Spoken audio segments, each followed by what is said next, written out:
I'm 90 years old today. It's a strange number.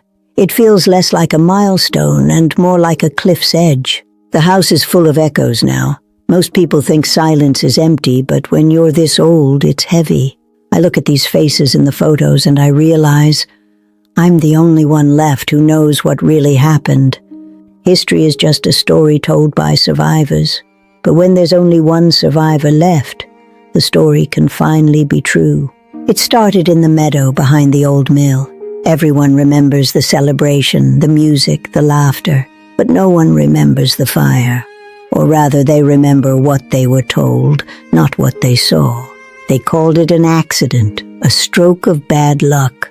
That's what the newspapers said for 70 years. But I was there. I saw the spark before it became a roar. I saw the face of the one who held the match. It wasn't a monster. It was just a boy. A boy who was more scared than I was. And I was frozen. I could have spoken then. I could have saved him from the life that followed. But the words wouldn't come. He spent his whole life in the shadow of that night. A shadow I helped cast by remaining silent. 70 years of ticking clocks, each second a reminder of the weight I was carrying alone. Last week, Sarah passed away. She was the last one who even knew the names of the people in that meadow. Now the truth has no home but my own mind, and my mind is getting tired. It wants to rest. I wrote it all down once. I thought about sending it to the papers. But how do you undo 70 years of history? The town found its peace in a lie. Who am I to take that away now when I'm so close to leaving myself? I walk past the park sometimes. I see the children playing where we once stood. They have no idea. I see him everywhere, not as the old man he became, but as the boy with the match, forever 10 years old. Memory is a lighthouse, they say, but mine is more like a lead weight, pulling me down into the deep. The sun is setting on my time, and I still don't know if the truth is a gift or a curse to leave behind. I went to the archives. I read the reports again. They got so many details wrong, small things, important things. They said the wind was blowing north. It wasn't. It was south, directly toward the mill. I remember the smoke in my hair. That one detail changed everything.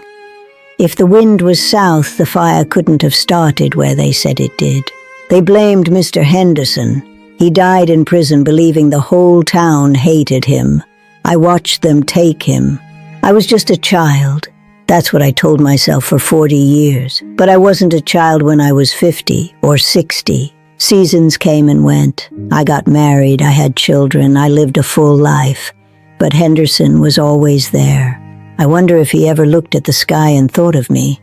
He didn't even know I existed, but he was my anchor.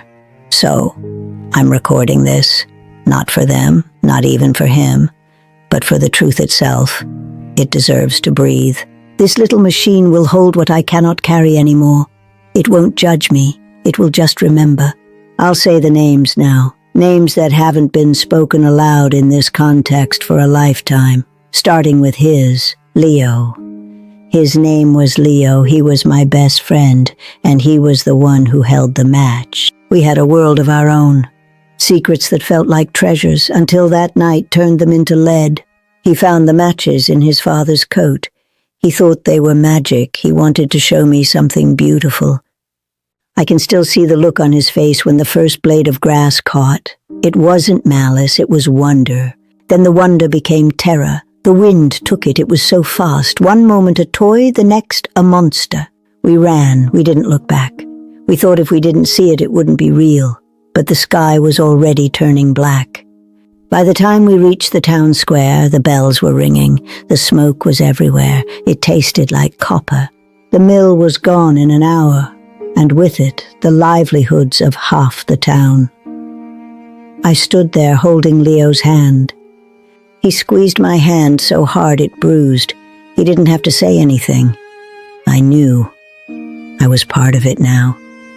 That was the end of our childhood and the beginning of the truth I'm finally ready to let go of. The morning after the fire, the town woke up to a world of ash. Leo and I, we woke up to a world of silence. I walked by the mill. It was still hot. People were crying, screaming. I just stood there, my hand still feeling the ghost of Leo's grip. Then they found Henderson. He was an easy target, a loner. No one spoke for him, not even me. The first lie wasn't a word. It was just a nod. When the sheriff asked if I'd seen anyone near the mill, I just shook my head. Leo changed after that day. The light in his eyes didn't just go out, it turned into a cold, hard stone. We never played in the log again. Years later, I found a letter he'd written. He never sent it. He died with it tucked under his mattress. It was an apology to Henderson. Leo lived to be 70, but he died at 10.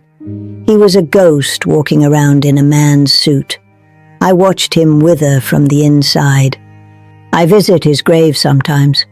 No one else does. They remember him as a quiet, unremarkable man. They have no idea he was a hero who failed. And now, Henderson is gone. Leo is gone. Sarah is gone. I am the final vessel for the truth of that night. It ends with me.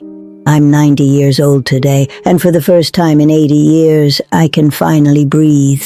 The truth is out. Goodbye.